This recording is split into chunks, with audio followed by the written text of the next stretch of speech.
Welcome back to Radical and Relevant, where we're exploring the genius of the gospel, the genius of the life and teachings of Jesus, and looking for new ways each day to anchor our lives in the gospel. Looking for a word, phrase, or idea. Open yourself up to the Spirit. Let's take a look. Today's reading is from the Gospel of Luke, chapter 2, verses 41 to 51. Now Jesus' parents went to Jerusalem every year at the feast of the Passover. And when he was 12 years old, they went up according to custom.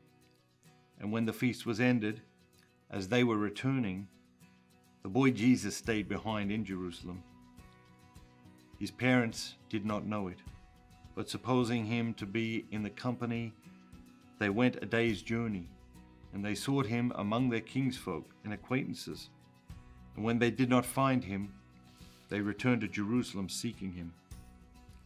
After 3 days they found him in the temple, sitting among the teachers, listening to them and asking them questions, and all who heard him were amazed at his understanding and his answers. And when they saw him, they were astonished. And his mother said to him, "Son, why have you treated us so? Behold, your father and I have been looking for you anxiously." And he said to them, "How is it that you sought me? Did you not know that I would be in my Father's house?" And they did not understand the saying which he spoke to them. And he went down with them and came to Nazareth and was obedient to them. And his mother kept all these things in her heart. It's a great reading, so much in this reading. What is your word? What is your phrase? What is your idea? I think the idea is, have you ever lost your car keys, or have you ever lost your wallet? And like that anxious feeling you get.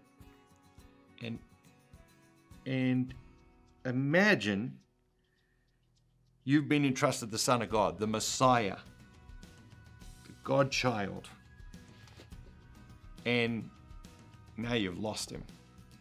Like, multiply the anxiety you feel when you think you've lost your keys or your wallet or something valuable by infinity. And the anxiety that Joseph and Mary must have been feeling returning a day's trip back to Jerusalem. Anything could have happened to Jesus.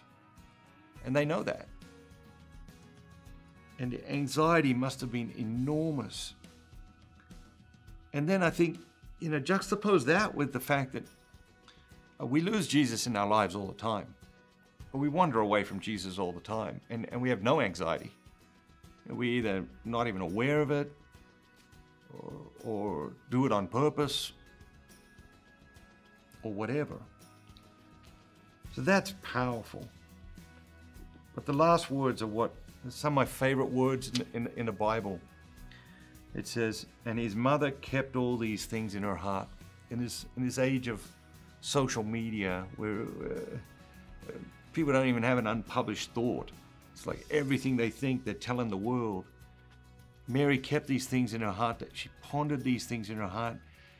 She kept them just for herself. She knew that so much of her Son was going to be shared with the whole world, but that these little encounters just between Jesus and Mary, just between Jesus, Mary, and Joseph, that these were just theirs. That they were theirs to keep and theirs to cherish and theirs to ponder. What is it that you should be keeping in your heart that you may be sharing with other people? What is it that you should be keeping in your heart that you're sharing with other people? And how do we reverse that trend, that habit? Have an amazing day. And remember, don't just be yourself, be the very best version of yourself. All that God created you to be.